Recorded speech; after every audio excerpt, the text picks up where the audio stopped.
Bismillahirrahmanirrahim. Assalamualaikum warahmatullahi wabarakatuh.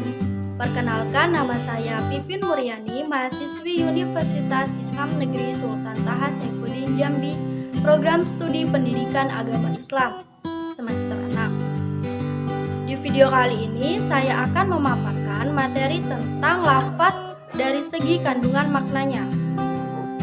Baiklah, untuk poin-poin yang akan kita bahas yaitu kita akan mempelajari tentang yang pertama, penunjukan lafaz am terhadap hukum.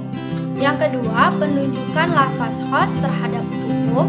Yang ketiga, penunjukan tahsis terhadap hukum. Yang keempat, pengertian lafaz mutlak. Yang kelima, pengertian lafaz muqayyad. Dan yang terakhir, pengertian takyid. Baiklah teman-teman, langsung saja ke pembahasan yang pertama, yaitu penunjukan lafaz am terhadap hukum.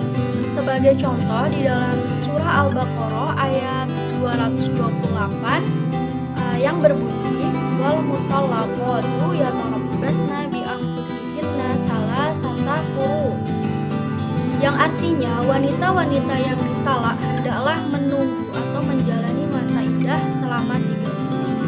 Al-Baqarah ayat 228. Penunjukan lafaz am terdapat pada kata wal mutallaqatu, yang artinya wanita-wanita, yang dimana semua wanita yang dicerai hidup maupun yang dicerai mati atau ditinggal oleh suaminya, baik wanita tersebut masih dalam keadaan haid atau menopause atau ditinggal dalam keadaan hamil, nah maka makna kata wanita tersebut adalah umum.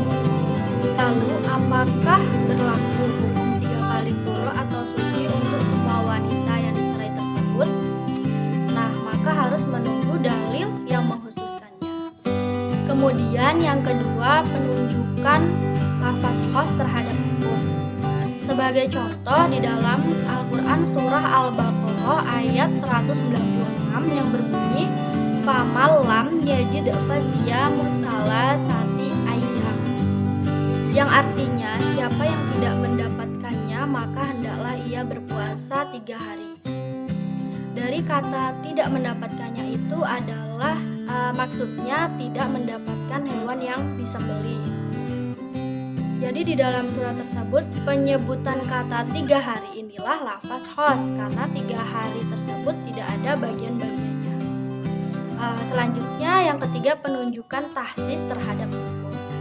Di sini saya mengambil satu contoh tahsis Al-Quran dengan Al-Quran, yang berarti ayat sebelumnya bermakna umum. Kemudian datang ayat selanjutnya yang mengkhususkan dalil umum sebelumnya. Contohnya pada surah Al-Baqarah ayat 228 yang berbunyi wal mutallaqatu yatarabbasna bi anfusihinna salasata quru, yang artinya dan para istri yang diceraikan wajib menahan diri mereka atau menunggu 3 kali. Quran surah Al-Baqarah ayat 228. Di dalam kata wal mutallaqatu adalah lafaz bentuk jamak yang ada alif lam jinsiyah yang maknanya umum. Apakah semua wanita yang dicerai itu wajib menjalani masa iddah 3 kali quru atau suci? Itu ternyata tidak, perlu dalil yang mengkhususkannya. Maka datang ayat yang mengkhususkannya yang terdapat dalam surah Al-Baqarah ayat 234 yang berbunyi wallazina yutawaffawna minkum wa yazaruna azwaja yatarabbasna bi anfusihinna arba'ata ashhuri wa ashra, yang artinya orang-orang yang meninggal di antaramu dan meninggalkan istri hendaknya mereka menunggu selama 4 bulan 10 hari. Quran surah Al-Baqarah ayat 234. Jadi di dalam ayat tersebut wanita yang dicerai mati oleh suaminya menunggu selama 4 bulan 10 hari. Berarti wanita tersebut tidak menunggu selama 3 kali suci. Surah Al-Baqarah ayat 234 ini mengkhususkan surah Al-Baqarah ayat 228. Pengertian pengertian lafaz mutlak. Secara bahasa, lafaz mutlak adalah tidak terikat. Secara istilah, lafaz mutlak adalah lafaz khusus yang menunjukkan satu atau beberapa perkara yang tidak tertentu dalam jenisnya atau secara menyeluruh tanpa dikaitkan dengan sifat yang mengikutinya. Contohnya rojulun, laki-laki. Jadi di sini semua laki-laki, baik yang tua maupun muda. Contoh lain dalam firman Allah yaitu walladzina yudhahiruna min nisa'ihim summa ya'uduna lima qalu fatahriru raqabatin min qabli ayyutamassa. Artinya orang-orang yang menzihar istri mereka, kemudian mereka hendak menarik kembali apa yang mereka ucapkan, maka wajib atasnya memerdekakan seorang budak sebelum kedua suami istri itu bercampur. Quran Surah Al-Mujadalah ayat 3. Lafaz raqabah atau hamba sahaya termasuk lafaz mutlak yang mencakup semua jenis raqabah atau hamba sahaya tanpa diikat atau dibatasi sesuatu yang lain. Maksudnya bisa mencakup raqabah laki-laki atau perempuan, beriman atau tidak beriman. Selanjutnya pengertian lafaz muqayyad. Secara bahasa, lafaz muqayyad yaitu yang terikat. Secara istilah, lafaz muqayyad adalah lafaz yang menunjukkan satu perkara yang tidak tertentu dalam jenisnya, tetapi dikaitkan dengan sifat yang mengikatnya.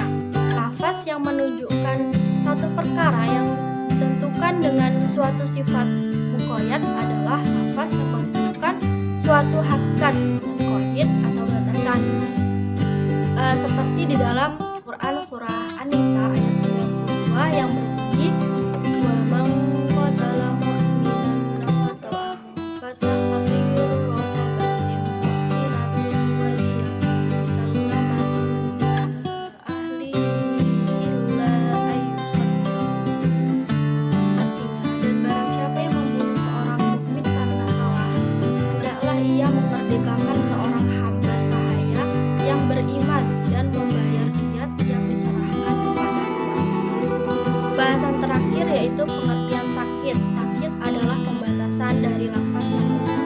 Mutlak secara istilah adalah lafaz yang menunjukkan makna tunggal tanpa batasan tertentu. Jika makna yang dikandung adalah seluruh afrod, maka mutlak hanya pada satu afrod.